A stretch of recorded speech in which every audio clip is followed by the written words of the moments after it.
Here to do something wonderful to us. Open your hearts for Derek Sheen.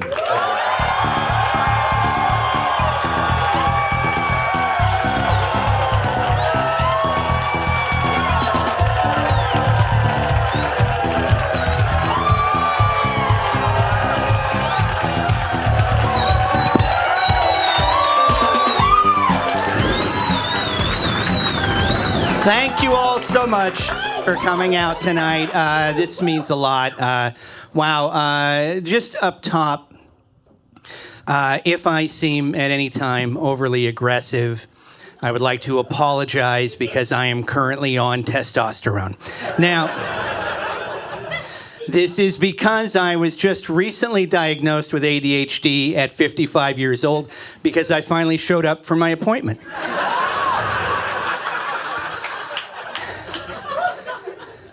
And my doctor did something I don't know that doctors do much anymore. Called me on the phone. Normally they send you a depersonalized email through the portal. But apparently, when they did the battery of blood tests on me, he called and because he was incredibly alarmed that I had, and I quote, no testosterone.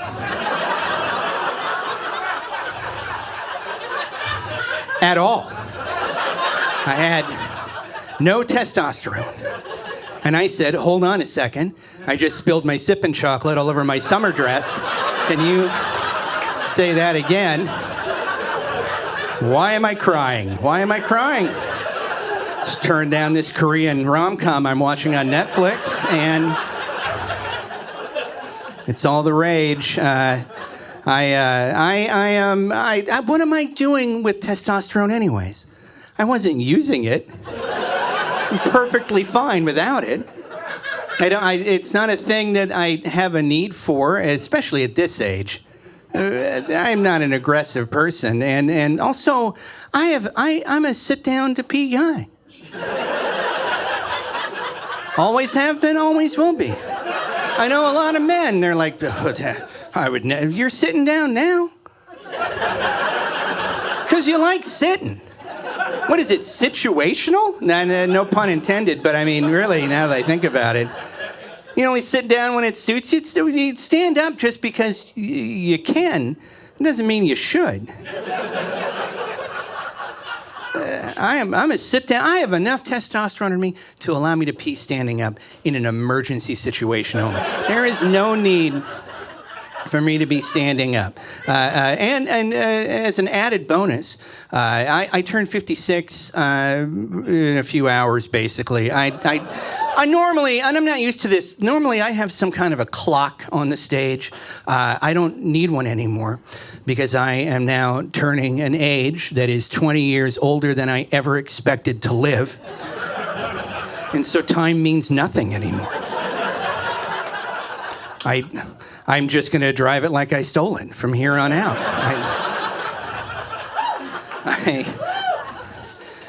One fun new thing that has happened at this age, as a sit-down guy who likes to sit down on the toilet and pee with their cell phone, and I'm getting old enough that a lot of my friends that I grew up with have become distant, and I occasionally wonder what they're doing. And I will start to look for them on the old person app, which is Facebook. It's only good for two things, telling people that you almost died and finding out that someone almost died. And I now do this new thing, it's very new, where I will sit down on the toilet and I will forget that I have to go to the bathroom. And I will just start scrolling through the phone. And I'll have a conversation very much like this one where I'll go, yeah, man, Dennis Rittenhouse. Seen that guy? I haven't seen that guy for a long time. We went to elementary school together. Man, we were friends with that one kid, Gary. I can't remember his last name, but I wonder if he's friends with Dennis. I'm going to look him up and see if I can find, who is Dennis friends with? Let's take a look. Maybe I know some of those people. And, we had Italian last night. That's really acting up. I don't know if I can eat spicy food anymore. That's really taking a lot out of me.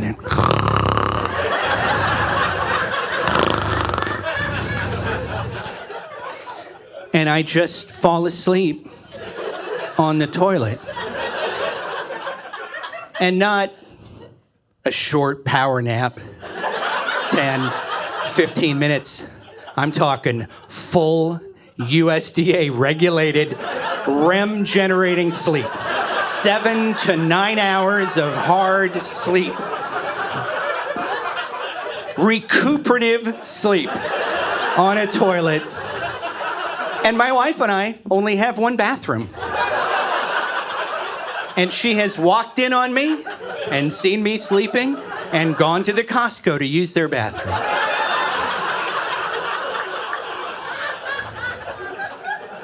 And I said, why would you leave me alone on the toilet? And she said, you look so peaceful. And then I have to explain to her, that's how my uncle died. My family has an interesting way of dealing with death. We do laugh at each other. That's how we bond. We bond through trauma and tragedy. We all get together and we make fun of the person who died.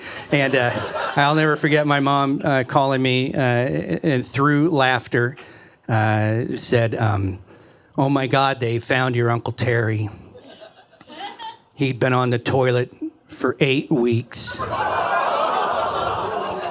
And then she said he died doing what he loved most.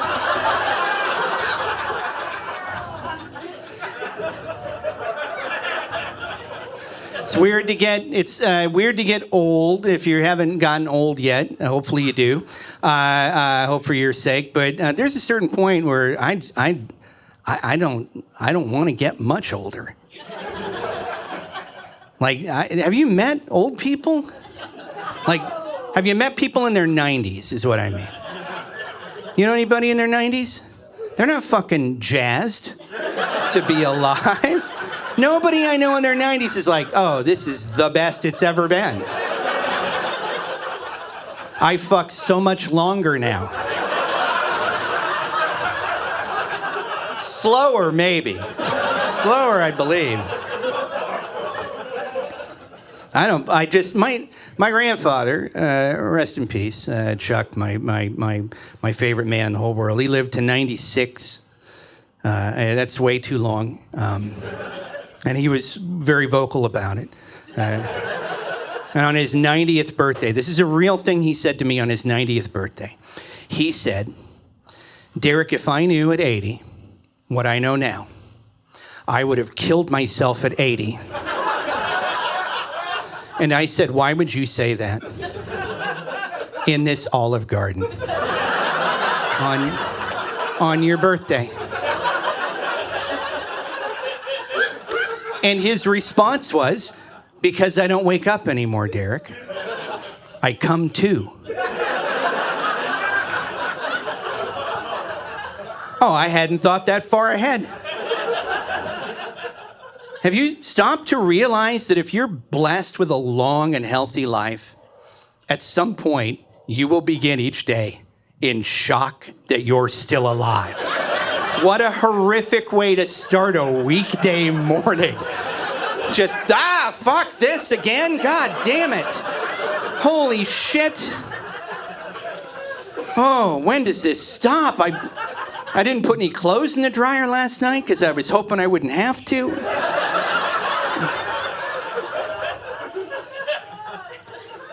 90. I'll be lucky if I make it to 80. That's my goal. 80. I want to get 80. Seems like it's a good one. Put a pin in it. I'll tell you why in a little bit. But one of my best friends in the whole world is 6'9". I am 5'3", fully erect.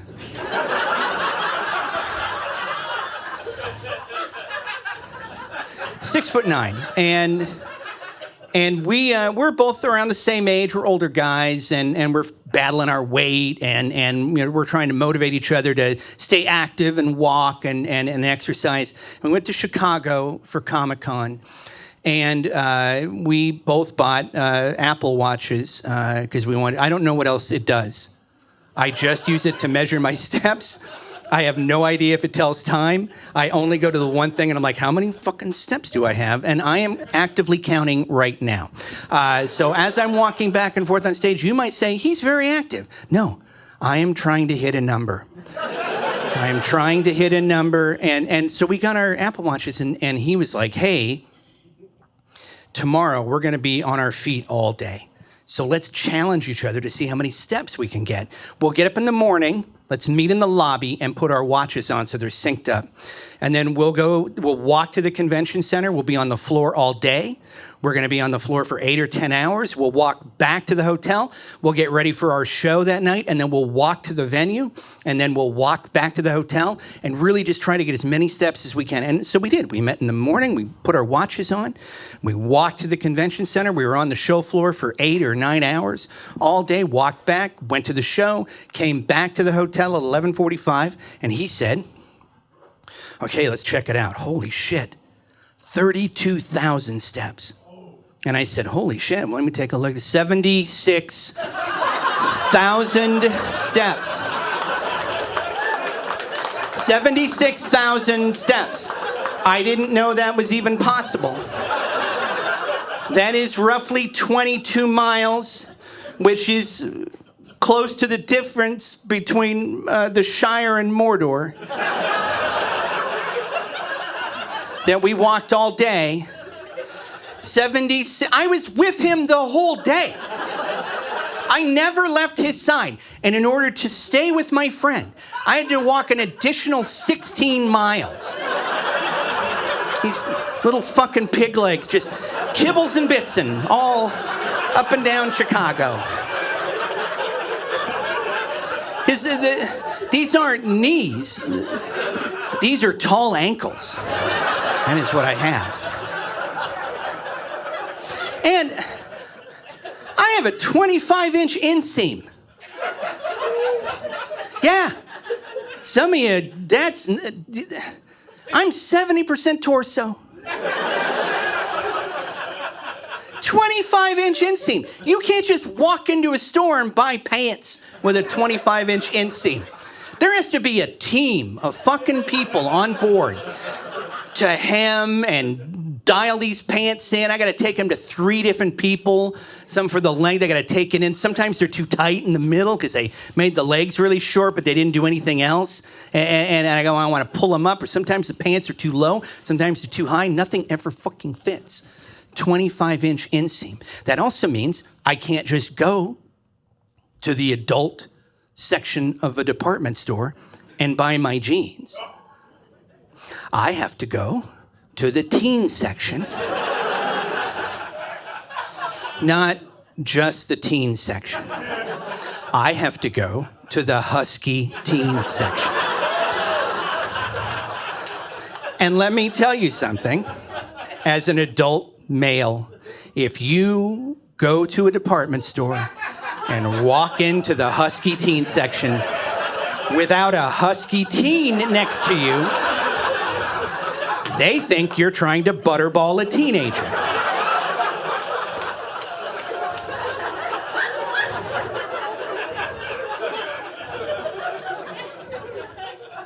And I have to tell them, I'm just here for pants, man.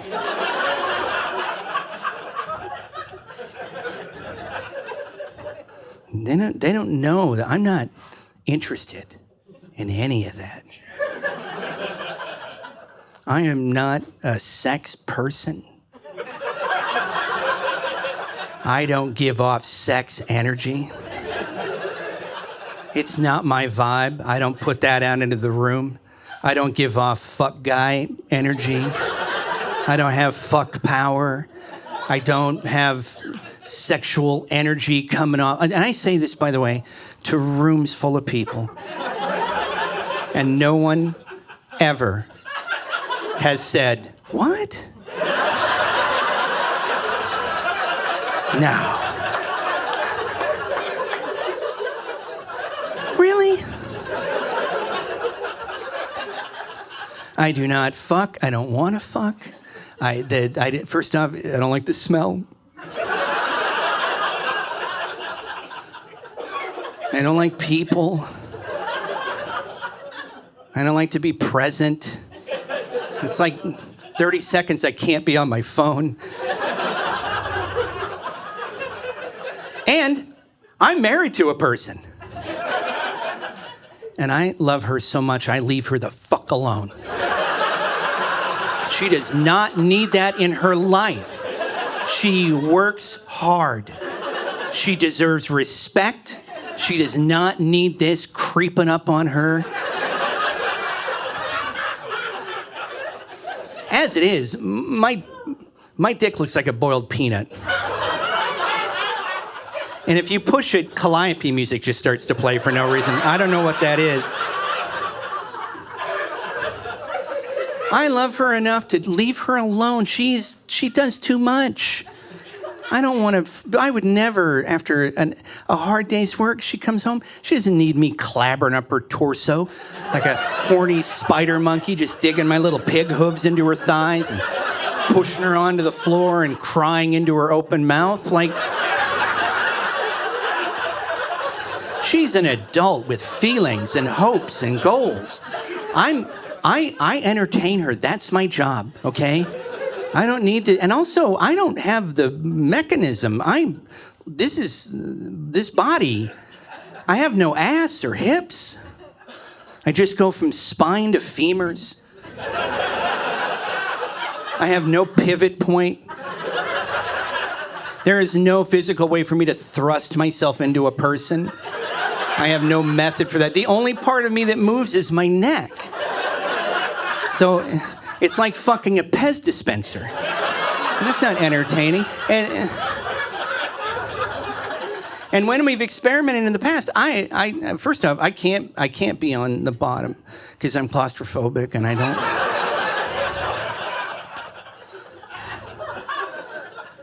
And I'm not going to get on top of my wife because first off, I think that's an overconfident position.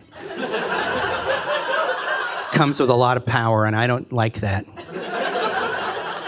And ladies, I bet you'd agree, it's also firmly rooted in the patriarchy. Because they call it the missionary position, but only when men are on top. And that's because it's all about control and dominance, and I'm going to teach you English and basketball.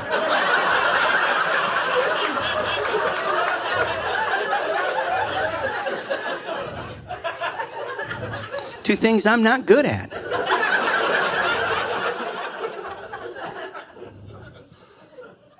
And I'm naked every day. I don't want to look. And not because I don't love my body. People always go, oh, you got to love your body. Hey, love your fucking body, okay? Keep me the fuck out of this, all right? I know what I did to it, and I don't need to see it. I'm fine. I got food to digest. And I'm naked every day. I don't need to look anymore. But I did catch myself recently at a hotel. I used the shower at the hotel, and I left the bathroom door open because I was alone. And there's a mirror across the hall. It's on a set of sliding doors for the closet. I didn't pay attention. And I got out of the shower, and I grabbed the hairdryer, and I turned around and saw somebody staring right the fuck at me. And it was so awful, I threw the hairdryer at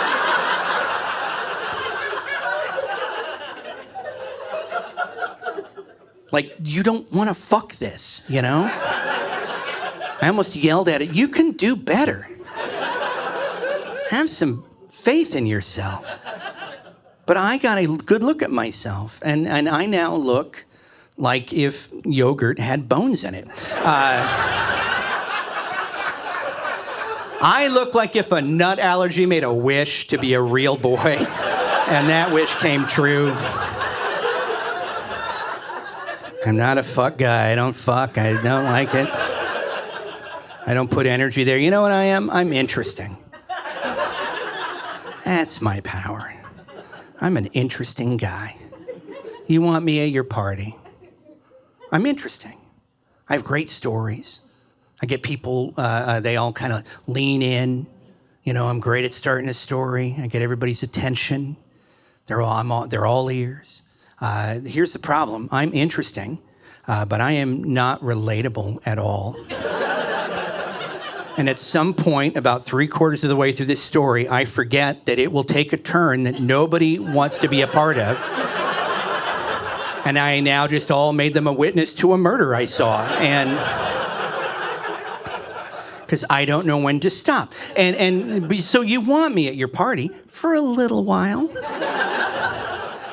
You want people to leave 20 minutes early. You bring Sheen in as the closer.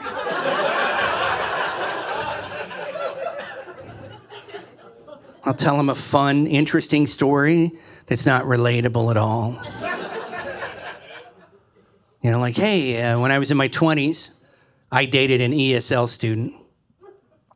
She didn't speak any English, and I didn't speak her language. We dated for over a year. We never had a single conversation. And we didn't need to, because our love language was huffing paint thinner out of paper sandwich bags. Now,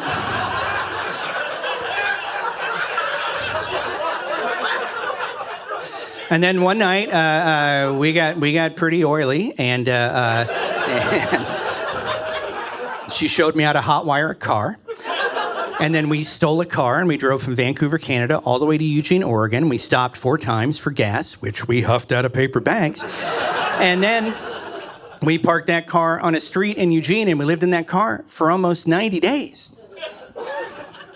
But I've never been to Disneyland. Isn't that fucking weird? That's not relatable at all. People start fucking leaving the party. I don't want to be a part of this. I got my first bong at 50.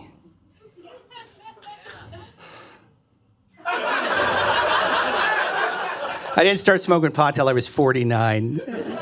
Because I was a coward and didn't know how to ask for things. And I waited till it was legal. And now I've already quit because it scares me too much. Because I'm old and I don't know where doors are and I start to panic. But for my 50th birthday, I bought myself a bong, which is like getting a skateboard in your 30s. It's real fucking dangerous. If you weren't raised on it, you don't just go right to skateboard. Start with some inlines, do something safe. But I went right to bong, and not tabletop bubbler, not a modest little bong. I had $500 that I had been squirreling away because I wanted something funny. I wanted a bong that I could bring home and I could have my comedy friends come over and I could pull it out of the closet and go, look at this. And they'd be like, you fucking idiot. And so I went to a glass store and I told them I want a hilariously stupid bong. I want an overbong. I want to overbong it. I want something that is ridiculous. I want it to be bright colors. I want it to be weird shapes. And they took my money and then brought me out of the back room a 4.5 foot tall, bright pink plexiglass bong covered with painted flowers. And it was manja. And it had a bowl like a fucking trombone mouthpiece. This was for pros only.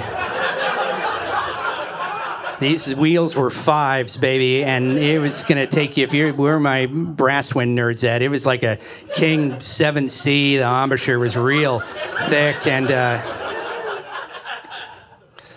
I went home, and I put some ice cubes in it because I saw a YouTube video. And the guy was like, look, what you want to do is put a little warm water in the bottom, creates a water vapor, gets you higher faster. The high is more clean, and also it'll last longer, and you don't cough.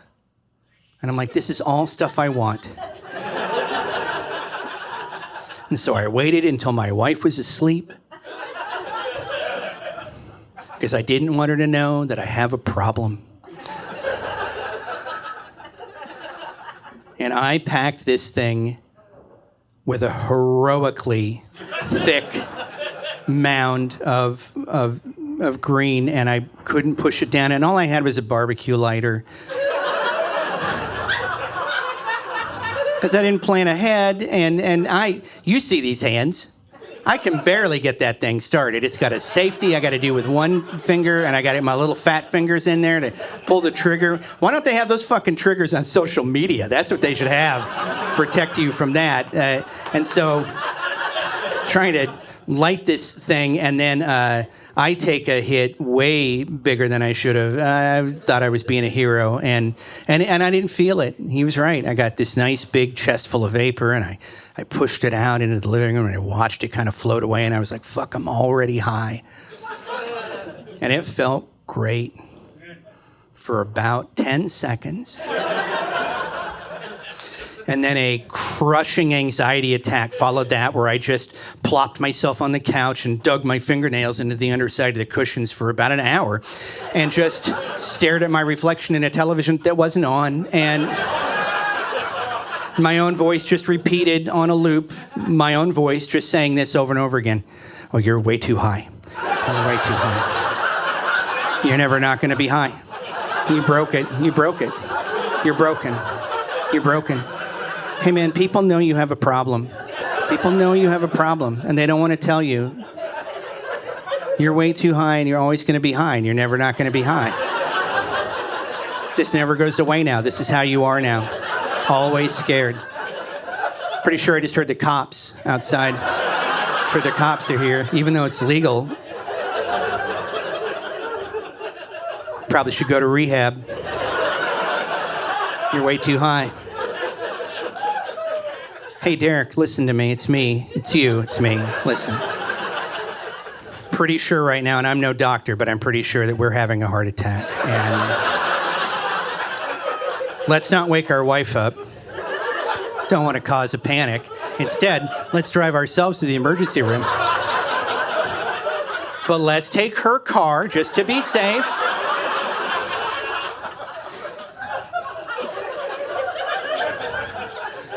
And I Googled the nearest ER, like I didn't know where they were. And I was like, Swedish is 8 minutes away. It's 3 a.m.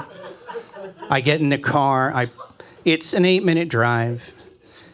Roughly 45 minutes later, I pull up to First Hill, downtown Seattle, where this hospital is. And I don't know where the parking garage is because I'm having a panic attack. So I just pulled a car up on the sidewalk next to a bus stop, leave my hazards on and all the doors unlocked because I think, oh, they'll think I'm coming back.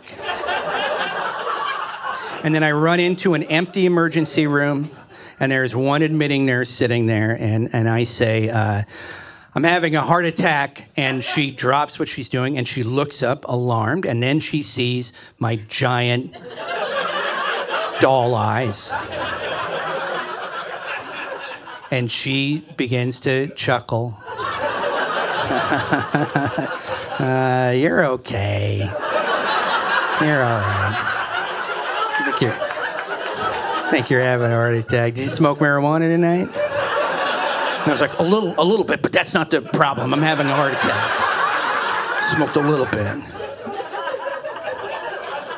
And she was like, well, let's get you a B12 shot and get you some orange slices and we'll sit you in an observation room. And they made me get into a gown, which I don't think they needed to do. I think they wanted to watch me get in a gown. I think it was fun for them. I think it was fun for them to watch me try to get out of my clothes.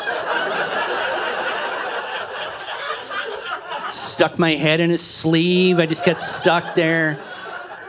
And then they gave me a gown to wear, and I put it on backwards at first and tried to tie it around my waist.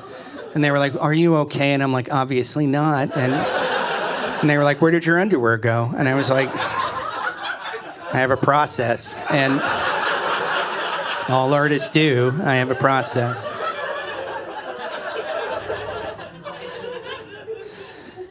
Sometime around 5 a.m., after waiting all this time, a real doctor, I know because he had a white lab coat on and he had pens in his pocket.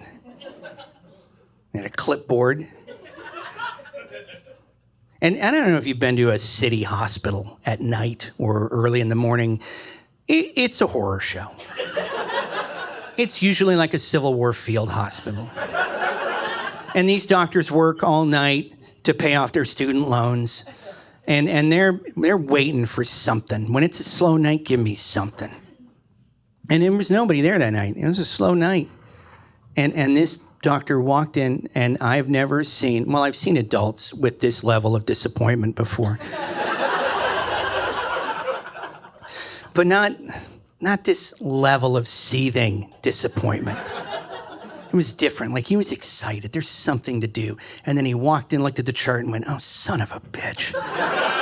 You fucking Gen X motherfucker. Can't handle his fucking weed. Jesus Christ. And here's what a real doctor said to me. At 5 a.m., a Swedish emergency center, he said, Mr. Sheen, it says here that you're having a heart attack, which I'm finding hard to believe. Because you've been here for over an hour, and you're not fucking dead yet. I'm gonna need you to get your shit together, literally and figuratively. And I want you to get the fuck out of my emergency room. You don't smoke sativas after 11 p.m.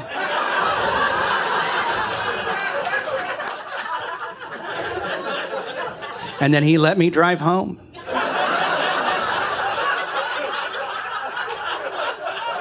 And now that bong is in a closet next to a skateboard.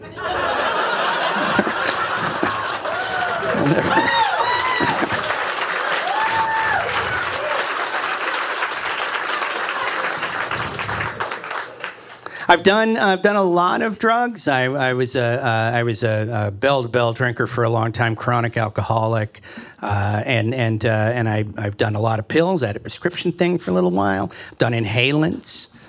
I would love to just have a cover band called Van Inhalent, where we just do inhalants and then try to attempt to play Van Halen covers. But why am I laughing at my own joke? It's rare that I bring myself joy, and that's the problem with comedy. We don't give ourselves enough. We don't give ourselves something to laugh at. We're always out here giving and giving. Van Inhalent. I paid for this special. I waited all this time, paid all that money for Van Inhalent. When those...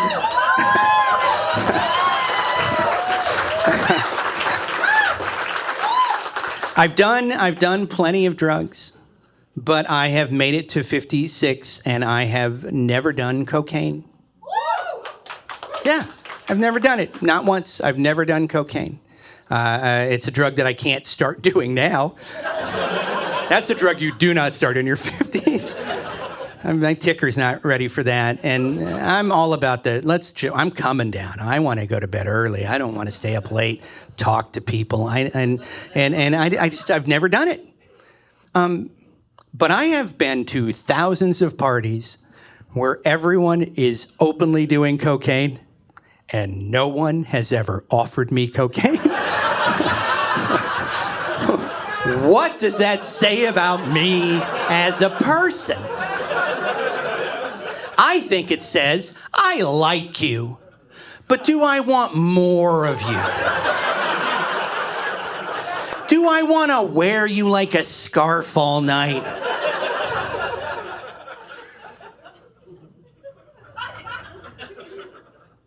I've done a lot of drugs. I've hit more bottoms than Kevin Spacey, I'll tell you that.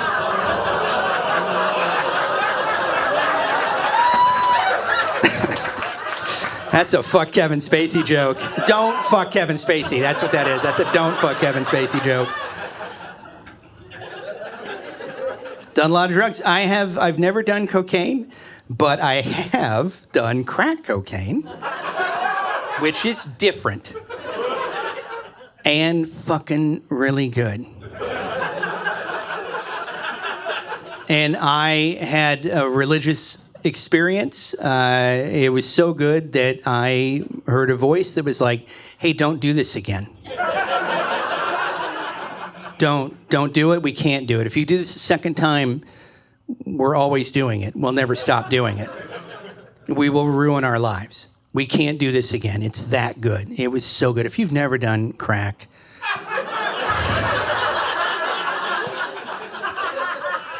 don't, but kind of don't. You're gonna love it. It's so fucking good.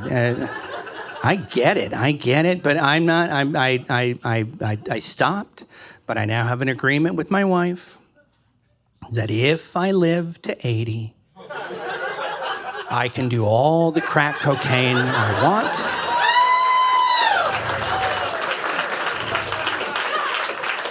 If I make it to 80, I'm risk averse. What am I risking at 80? Running out of crack cocaine, that's it. And I'll tell you what, crack cocaine's gonna run out of me. That's the problem. I'm gonna smoke that shit all the time. I can't wait. That's the only reason I'm trying to live long. I just want to get that high again. It was so good. But I love having things right now. I won't care at 80. I won't give a shit. I like things now. I won't care at 80. I'm going to sell everything I have. I'm going to be the only guy in our retirement condo that's just fucking all day on the porch just smoking crack.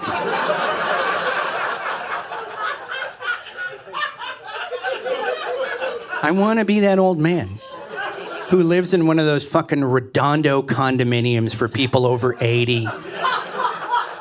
And those people have to endure me just sitting in my open robe.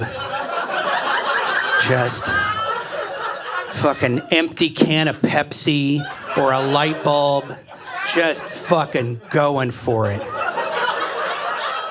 Soft tufts of white pubic hair, just for everyone, the whole world to see. A snowy village, and inside a tiny man who lives inside a peanut shell. The magic peanut shell. God, I'm having fun. I'm an interesting guy. Here's how interesting I am. I'm not a fuck person. But in exchange for that experience, in exchange for having lots of sexual conquests and cavalcades, instead, that's been replaced with in my life is I have seen 9 dead bodies. Now, and I'm not counting relatives. That's a cop-out. If you live a long and healthy life, you're going to see some dead relatives if you play your cards right. I don't count them. I'm only counting strangers in the wild. 9 dead bodies. Now, a year ago, when I would start this bit, it would be, I've seen 5 dead bodies. I'm fucking interesting. 9 dead bodies. I've seen 4 dead bodies this year. I'm a dead body whisperer. This is a gift. It didn't start until my late 40s. And I just started seeing fucking bodies. And sometimes after the show, people like somebody, like a guy who wants to try comedy, because people at the office are like, you're funny here. And he'll come up and go, I have a joke. How many of those bodies did you make? Look at me. You think I'm fucking killing people? I'm barely holding this room together. I don't have the follow-through, the physicality, I'm not task-oriented in any way. You think I'm gonna kill somebody? I barely like people enough. I don't like anybody enough to kill them. I'm not killing. These are all fucking people I've just stumbled on. 9 dead bodies. I've never had a threesome. I've seen 9 dead bodies. Invite me to your threesome, though. I do consider myself quite an event coordinator. That's where I shine the most. You give me a task, and I'm going to make it fun for everybody. I have a little playlist on Tidal, not Spotify, and then make some little crustless sandwiches for everybody. Because you're not just going to do a one and done. You know, you get a little energy, and I get some ice cold water. I get everybody chilled out, and then we go back in for a second round. Got a whole second playlist for that. 9 dead bodies. Number 9 was my wife and I went to a QFC to do a little shopping, and we put our groceries on the conveyor belt. And here's an interesting thing about me. Some of you that know me know I deal with trauma and grief through humor, and it's a defense mechanism. It's how I cope. Right? It's how I reconcile with things that scare me is I have to make fun of them and rob them of their power. But I don't know when to not do that. That there's a time and a place for that. It's usually not immediately following a tragedy. We're at this QFC and our groceries are on the conveyor belt and the man in front of us has put his card in the reader and then out of nowhere grabs his left arm. And then he gives himself a shake and then collapses onto the floor. And immediately some checkers ran over and they rolled him over onto his back. And they start doing chest compressions. One guy's giving him mouth-to-mouth. Someone's already called 911. Ambulances are there in like a minute and a half. And he's just sprawled out in the line, and a paramedic comes in, and someone else puts oxygen on him, and they're working on him, and we're all just standing in the line watching this happen. And then the paramedic stands up and goes, he's gone. And we're all quiet and contemplative. And that, I guess, was the cue for the manager of the store to rush over and grab that man from under the arms and then pull him out of the line so we could all finish checking out.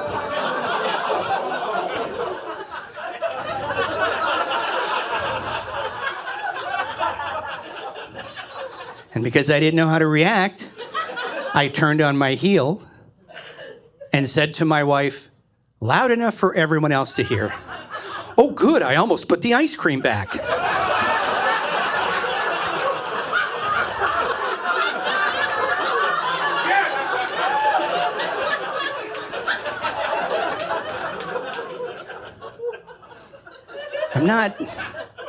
I'm not good in those moments.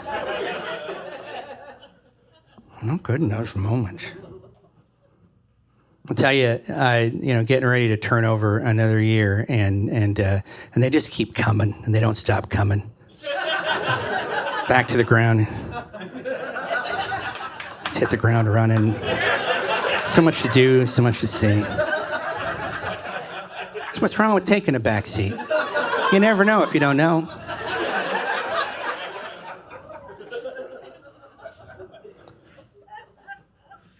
Do you guys ever go to stand-up on New Year's Eve? You go to comedy shows? Okay, stop doing that.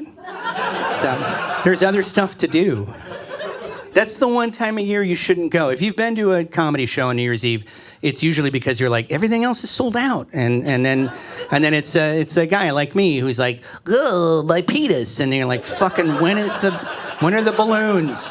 When are the balloons and the free champagne? Holy fuck. I hope the next one's better than this one. And I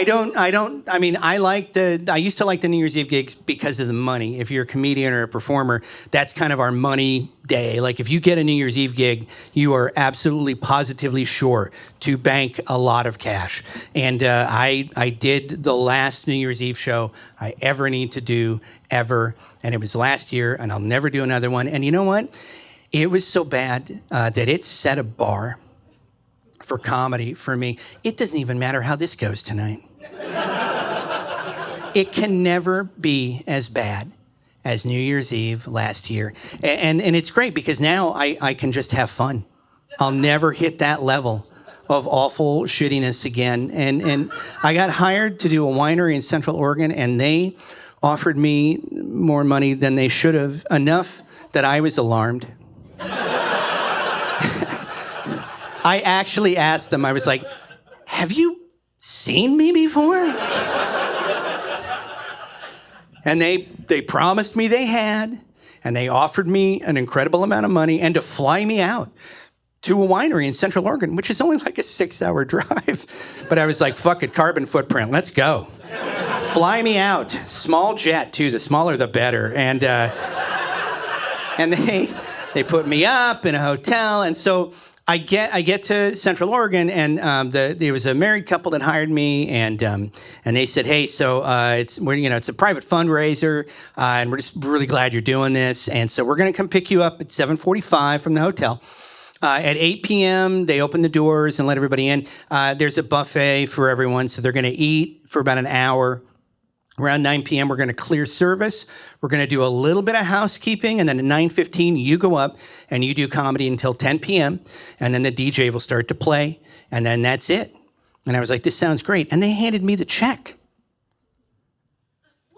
I hadn't even performed yet. No one's ever just handed me the check. They usually proof of purchase that. And I took the check and I looked at it. That's real. And I put it in my pocket. And then at 7:45, as promised, they came to pick me up. And we showed up at the venue around 8 p.m. And that is when I realized that the line of people waiting to get into the venue, all of them were vaguely younger than water.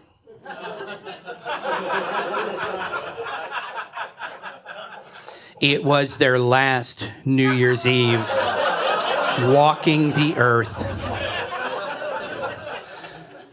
Elderly sticks of jerky waiting to get in to this buffet, which then when I go in, I notice, it's all just soups and sauces for soups. Nothing tangible, nothing of substance. No textures they can choke on, just all soft, mildly warm fluid. And they're just gumming their meal, and I'm in the back, and the whole time I'm listening to them eat and sop up their food, and it just sounds like the soft applause of wet leather gloves. And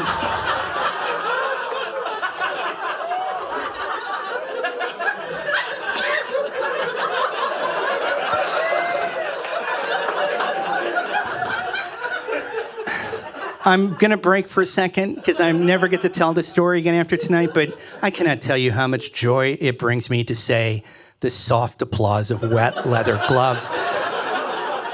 There's very few things I've written in my life that make me semi-hard. The visual that comes with it is chef's kiss. 9 o'clock, they clear service as they promised they would do. And then on the stage that I will be on soon, they bring up an easel. And on the easel, they put a full-color portrait of a young man with a little bit of hope in his eyes. And he is in his marine dress whites. And then the couple that hired me came on stage, and they said, hey, we want to thank you all for coming out tonight. Again, it means the world to us. You know that we hit our fundraising goal this year.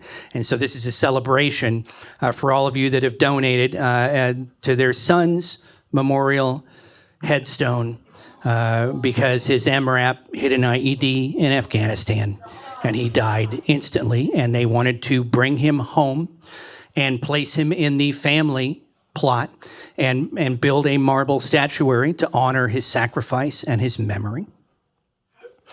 And then they brought up his 14-year-old brother to deliver a 10-minute heart-rending eulogy that I don't remember because I was openly weeping along with everyone else in the room. A lot of them could not afford to lose very much moisture. And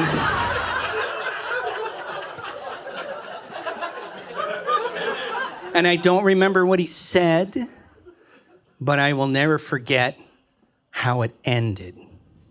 And he said, verbatim, every morning I wake up in the bedroom that we used to share, and I see his empty bed fully made. And for a moment, I think, oh God, this was just a nightmare.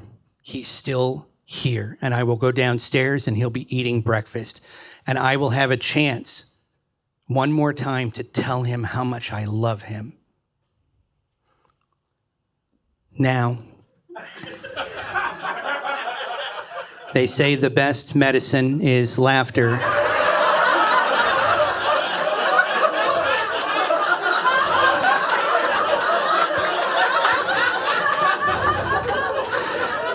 Darnell Shen.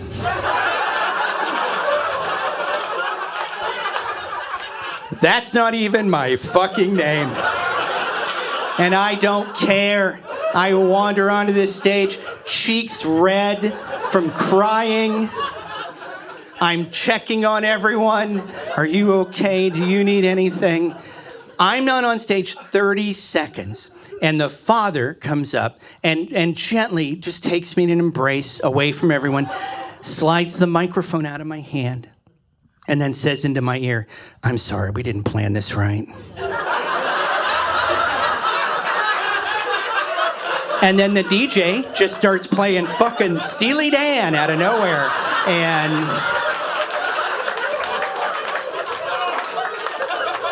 And then I went into the bathroom and I locked the door and I cashed that fucking check on my phone because you don't leave money sitting on the table.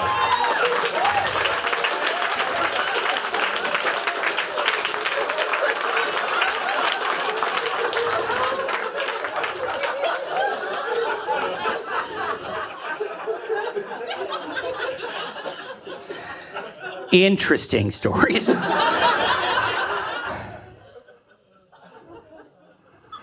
Man, one time my friend and I, there was a comedy club downtown for a short while called the Parlor Live, and the comedy club was in the basement of a 3-story mega dance complex. And so it would be on the top floor was Latin, and then EDM in the middle, and then techno and funk on the 3rd floor, and then the basement comedy, where it belongs. And my friend and I, that I open with all the time, our routine used to be at the end of a shitty night, we would go back to the green room and get high, and then wander out into the night to go find food and celebrate just living another night, surviving comedy. And so we had a shitty night, and we went back to the green room, and the door was locked, and our bags are outside. And the manager says, yeah, actually, this turns into a 4th dance club at midnight.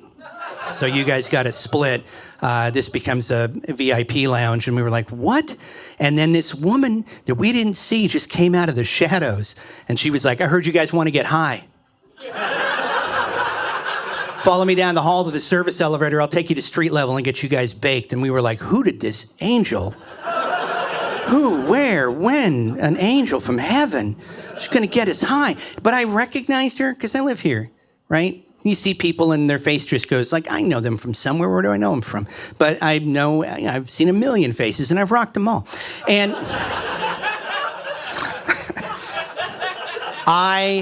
we're following this woman down the hallway, and then it dawns on me, oh, I know who that is. That's Mary Kay Letourneau. Okay. Now, if you're not familiar with Mary Kay Letourneau, let me tell you about her. Notorious in Washington State history. An elementary school teacher who molested one of her students and went to prison as she should have. And while she was in prison, she maintained the relationship with the child that she groomed, and eventually that child got her pregnant, and then they released her from custody, and that child and her got married, and then they had a child. And then the boy that she groomed grew up to be a DJ that played in this fucking club on the weekends.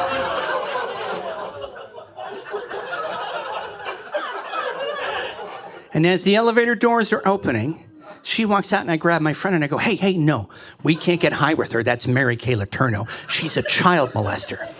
And he said, well, I think we're safe.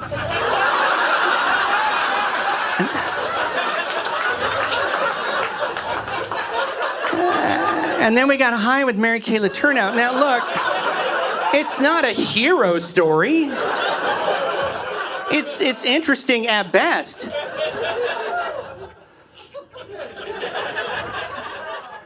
Got very baked with her.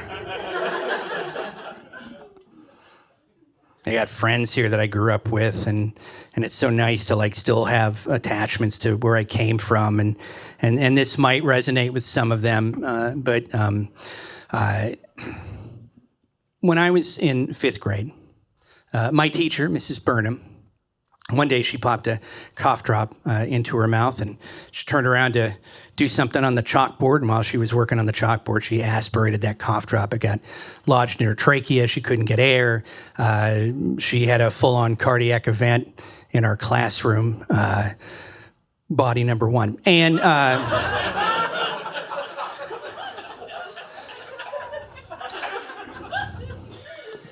we all stood outside of the classroom watching this transpire. The paramedics came. They put her on a gurney. They they pulled a sheet over her, which back then that meant you're gone. Because this is before prank videos. There was no chance she was going to pop up and be like, and that's why I don't let you have cough drops in class.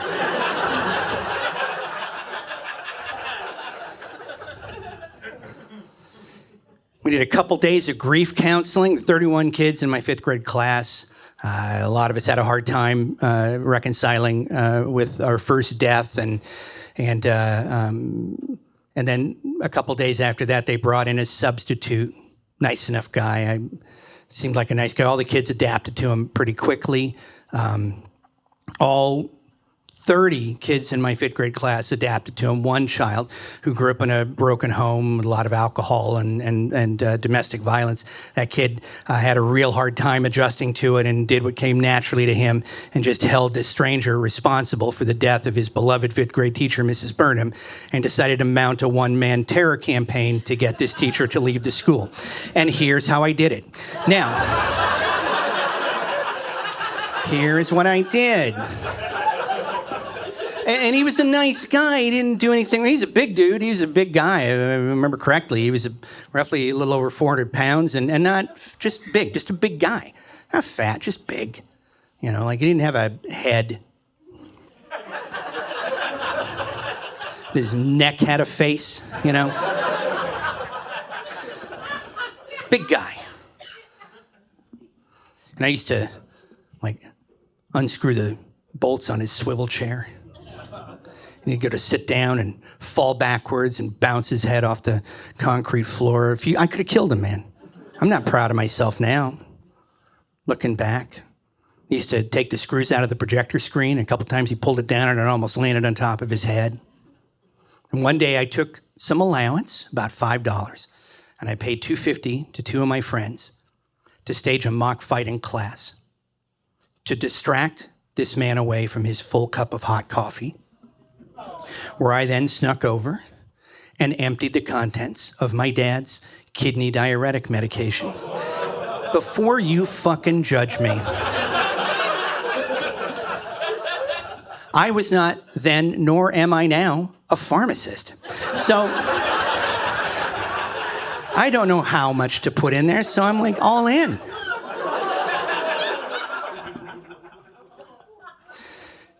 And then the fight is over, and the distraction is over, and the man sits down and begins to drink his cup of coffee, and I am so excited.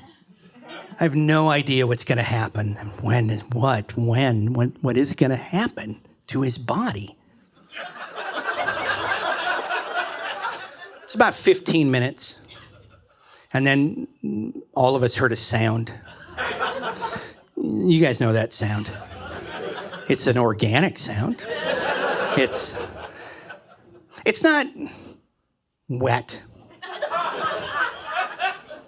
It's viscous. Like if you filled a Ziploc bag full of olive oil and gently shook it. It's a sound that your body makes to go like, hey, I think those clams were a little jazzy. It's your body's alarm. Hey, I think we're going to shit our pants. We should probably get up and do something about that. And he got up and he ran for the restroom. And I don't know if he shit his pants because he didn't come back. And that was on a Wednesday. Didn't come back on Thursday. Didn't come back on Friday. Saturday, I rode my bike around the school and high-fived every wall. Treated myself to ice cream. I acted like a conquering hero, and I ruined a man's life. He never did anything to me. And then on Monday, when my mom came to pick me up from school, all I know is what the sheriff's department told her when they came to visit that morning. And that was to let her know that my teacher had come back to school on Friday, and someone in the teacher's lounge noticed when he opened his briefcase that there was just a handgun inside. And they arrested him and removed him from campus without any incident. That is not why the police came to visit my mom, though. They wanted to let her know that the other object inside that briefcase was a small slip of paper with the names of 3 students on it. And my name was at the top of the list. My 5th grade substitute teacher had me on a kill list. But I've never been camping. Isn't that weird? Isn't that weird? I've never done that.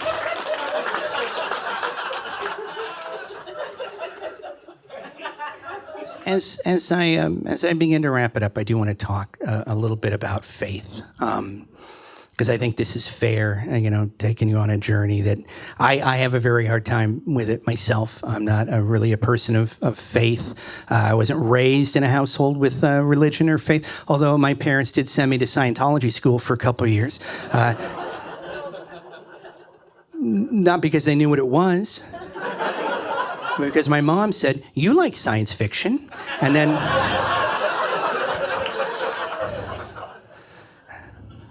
But I've had a rough time with it, and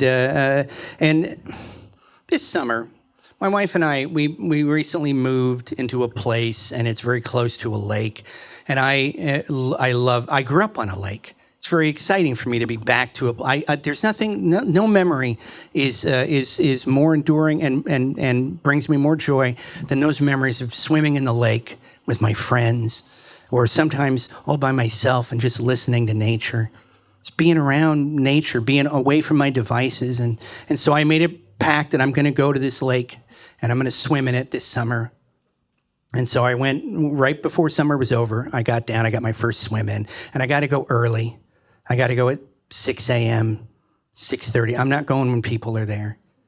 I don't want to, I like people. I don't want them to see this. And I can't swim with a shirt on because this is a triple XL. That's like swimming with a cape on. Like, that fabric's gonna drag you right to the fucking bottom. And an hour later, just a bubble of fabric will pop up and a lifeguard will be like, "Oh no, another poet died." And another magician ended his life. And I go out to the lake and it's so quiet. There's nobody there. And I swim out about 40 yards. That's all I want to do. I just want to get out far enough that my little pig hooves don't touch the sand anymore. I just want to hover. I just want to wade. I just want to carry myself above the water and just listen, right? I'm just treading water. And I'm listening. I'm surrounded by this verdant bower of trees. I'm in a punch bowl of just green and blue skies, and I just hear insects flitting off the water. And I'm removed from social media for a little while. I can just feel myself starting to center. And then I hear a splash from a previously empty beach. And I pivot to now see another person aggressively swimming towards me. It's a pretty wide beach. There's plenty of places to go. They're coming right fucking for me. And all I can think is, oh my God, my nightmare's coming true.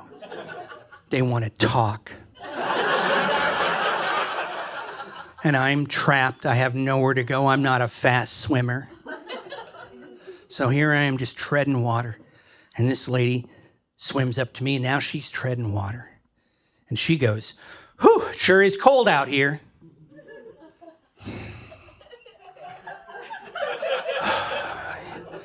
Yeah. That's how lake works. And then she says, "Sure is a wicked world we live in." I said, "Oh, now?" And then she followed that gem up with, "Please tell me you've been reading your Bible." And I have nowhere to go. And then all of a sudden, out of nowhere appears a dragonfly the size of an air fryer that just 9/11s this woman in the fucking temple. Flies right into her fucking dome, makes a sound when it bounces off. And she screams and swims back to shore. And now I believe in God. It's the weirdest thing. You never know when a religious awakening is going to happen. Hosanna, Hosanna. Hey, thank you all so much for coming out tonight. I really can't thank you enough. I hope you had an awesome time. Take care. Good night.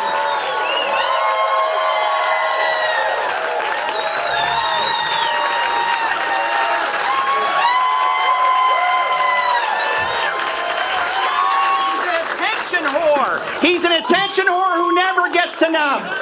Thank you one more time.